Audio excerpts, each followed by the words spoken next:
আমি তোমাকে এনে দেবো। হ্যাঁ, একজনার একজনার জুটলে আর একজনার এমনিতেই চলে আসে, বুঝতে পারছি রাজা। ধর ধর তোর বিয়েতে বরযাত্রী গেল, বাবা বরযাত্রী যারা যায় তাদেরই তো দিন।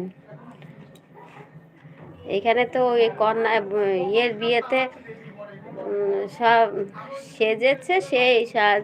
আমাকে এবার চাদর গায়ে দিয়েছি বলে জানো, হাসছিল বলে, কি বলে লিচি বাগানের মালিক, আমি চাদরটা গায়ে দিয়েছি, চাদরটা সেরকম করে গায়ে দিই, এরকম করে গায়ে দিয়েছি, কিন্তু কেউ গায়ে দেয়নি তো।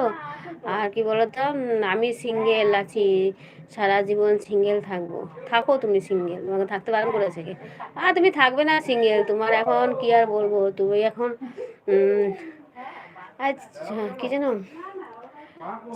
ধাত রেখে একটা গান, যেন কি গান আছে, চাঁদের পাহাড় ঠিক পৌঁছে যাব, চলতে চলতে ঠিক পৌঁছে প্রদীপ পালের আশ্রমে মৎস্য শুরু হয়ে গেছে। ও হ্যাঁ, হাসছিল, তার হিংসা হচ্ছিল, বুঝছে। হ্যাঁ আর বলো না, হাসছিল বলে তো দাদা বলছে কি তুমি চাদর গায়ে দিয়েছো